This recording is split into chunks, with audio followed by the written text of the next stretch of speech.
What is up, guys? It is the Sound Alchemist, and today I'm back to bring you 40 facts on the Warhammer 40k universe.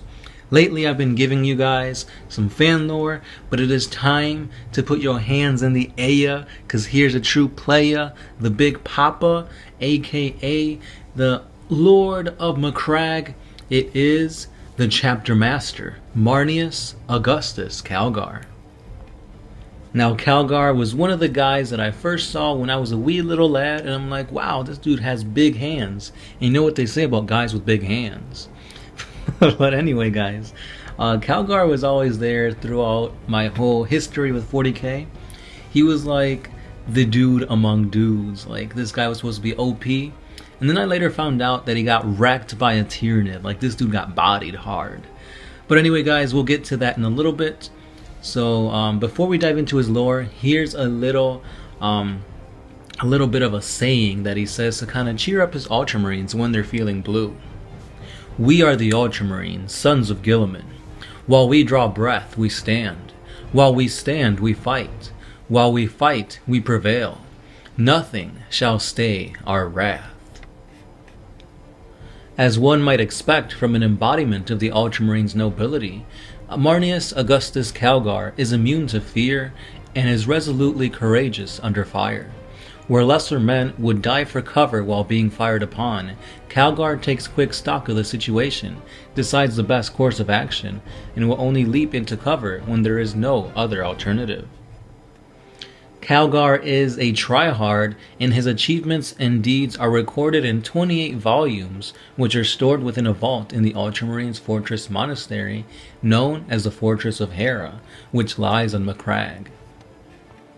Some of these achievements include leading the breaching assault on the Tyranid hive ship Behemoth Primus, single-handedly holding the gate against an orc horde for a night and a day, defeating an Eldar avatar of Cain in single combat, and recapturing the Star Fort Indomitable from the demonic hordes of Makar the Reborn. Now, this dude's pretty old and he's been around for a pretty long time, so as you guys can guess, there is a ton of lore on this guy.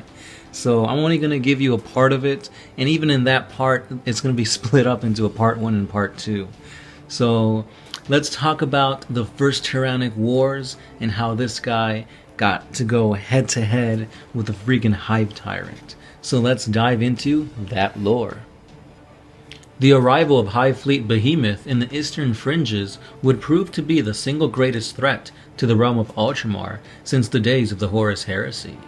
Here on Macragge, the ancient homeworld of the Ultramarines, the future of the whole sector was going to be decided. Once the Ultramarines learned of the imminent threat of the Hive Fleet, Marneus Calgar, Lord of the Ultramarines, ordered Macragge's formidable defenses to be placed at a heightened state of readiness. Between a vast fleet of warships and the planet's mighty orbital defense stations, everyone on Macragge readied themselves to face the Tyranid menace. Only a few scant solar weeks later, the Tyranid's vanguard fleet attacked.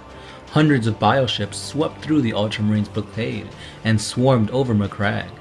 Thousands of alien beasts soon rampaged across the planet. Deeming the Tyranid threat too massive to oppose, Calgar combined his ground forces into 3 armies. The 1st and 2nd Task Force garrisoned each of Macragge's polar fortresses, taking the fight directly to the foe. Calgar himself led the 3rd Force in a series of rearguard actions in an attempt to slow the Tyranids' advance. Using every tactic at his disposal, Calgar utilized the very landscape of Macragge as a weapon. They lured the swarms into valleys and ice bridges where their superior numbers meant nothing. Ultramarine gun lines held back the tide, while long-range barrages reaped a bloody harvest. Tactical squads launched daring attacks, diverting the swarm's attention, when assault marines would strike at the hive-control synaptic organisms and armored transports. Bike squadrons and scouts fought and withdrew to test the skill of the Tyranid forces. Unfortunately, at Cold Steel Ridge, the Space Marine forces changed for the worse, as the Tyranid advance refused to be halted. It was during this fateful battle that the Ultramarines faced the most dangerous Tyranid creature ever encountered. one whose instinctive grasp of warfare matched their own tactical acumen. Somehow this hive tyrant, this swarm lord, thwarted the Ultramarine strategies, and the Tyranids under its psychic dominion began to overrun the Space Marine positions. Knowing that to remain planetside was to doom his warriors, Calgar had no choice but to order Thunderhawk gunships to extract the Ultramarines and to bring the battle barge Octavius ready to fire. The hive mind sensed that their prey was about to escape, and thus the Swarm Lord plunged into the fray alongside a horde of elite hive warriors, cutting a path straight towards Marneus Calgar. The Lord of Ultramar stood his ground, laying waste to Zenith's horrors with every swing of his fists. But the Tyranids were too many, and Calgar's body was rent and torn. When he came face to face with the Swarm Lord, he was on the very verge of death. However, he would not yield. Locked in a mortal duel, they fought like mythic gods, and though Calgar struck his last ounce of strength, he was laid low by the monster's blades. Before the beast, known as the Swarm Lord, could deliver the killing blow, Calgar's honor guard threw themselves in front of the Lord, forming a shield with their own bodies. Slowly they drove the Swarm Lord back from their fallen commander, their bolters roaring and blades flashing. With their courage and their lives, they held back the tide until the Thunderhawks arrived. As the rest of the honor guard got Calgar to safety, Brother Aloysius was hacked down by the Swarm Lord's 4 crackling bone sabers. The chapter master's Thunderhawk gunship lifted off to safety, and thanks to the noble sacrifice of Aloysius and his fellow Ultramarines, Calgar would live to fight again. However, Cold Steel Ridge was lost to the Xenos. However, this was not the worst of it. Mere hours later, the main strength of the Tyranids arrived above Macragge. Refusing all but the most vital of medical attention, Calgar quickly resumed command of the fleet, and he pressed on the attack. Caught between the blistering firepower of Macragge's polar fortresses and the vengeful hammer blows of Calgar's fleet, these Tyranid vessels were destroyed in droves, but hundreds still remained. As the battle raged on, the remaining Tyranid ships unleashed thousands of Mycetic spores above the world's polar fortresses before retreating from orbit. Trusting to his Ultramarines to hold the vital strongholds, Calgar pursued the Hive Fleet, determined to prevent it from bringing ruin to any other Imperial worlds. Calgar pursued these Tyranids towards the world of Circe, where the arrival of Battlefleet Bacca from the Imperial Navy stronghold of Bacca caught the Xenos bioships in a vice between these two fleets. Though many Imperial battleships and cruisers were destroyed, the Hive Fleet was obliterated when the Emperor-class battleship Dominus Astra sacrificed itself and detonated its warp drive, sucking the entire fleet into a rift that drove them into the Immaterium, where they met Oblivion. Calgar's void ships then raced back to the battle at Macragge. Scenes of carnage awaited them below, and the stench of death was everywhere. The Third Company came under attack as soon as it landed. Hundreds of creatures emerged from tunnels to assail the Astartes. Only staunch fire laid down by the company's Devastator squads kept the alien swarm at bay, until the Astartes gunships arrived to blast the Tyranids back into the darkness. Bolstered by the arrival of the Third Company's 3 dreadnoughts, the Ultramarines proceeded into the fortress itself to search for any survivors. Through the dark corridors and ichor-dripping passageways, the Third Company reached all the way down to the lower Generatorium, where the defenders had made their last stand. Tyranid bodies were piled deep, and a circle of Terminators lay where they had fought back to back. Though they had slain thousands of Tyranids beyond counting, they held on to the fortress longer than they could have hoped. However, the Ultramarines' First Company had been wiped out to the last man. It would be many years before the chapter could properly replenish its ranks, but the Sons of Guilliman would endure.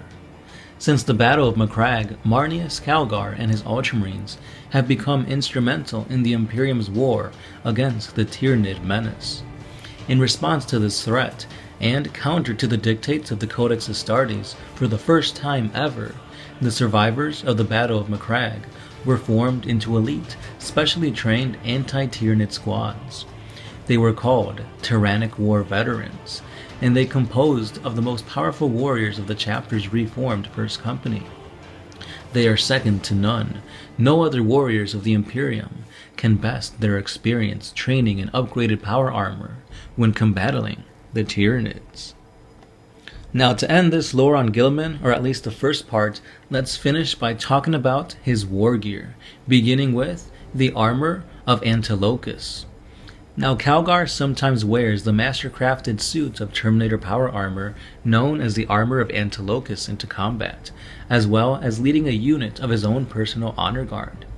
Crafted by the tech priests of Adamus Primix, the Armor of Antilochus is an exceptionally ornate suit of Indominus pattern Terminator armor that incorporates a compact teleport homer. The Gauntlets of Ultram. The Gauntlets of Ultram are an ancient pair of master-crafted power fists, accompanied by a set of ornate shoulder plates.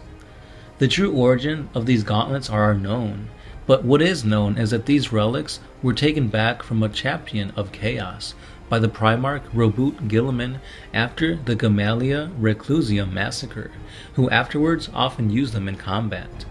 No Adeptus Mechanicus Magos or Chapter Artificer has ever succeeded in penetrating their armored shell to examine the mechanism within.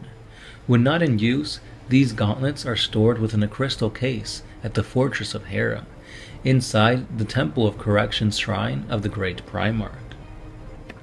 For added protection, he also dons the Iron Halo. The Iron Halo is a halo-shaped ring that is positioned above the head of the wielder, usually mounted on the backpack of the Space Marine power armor.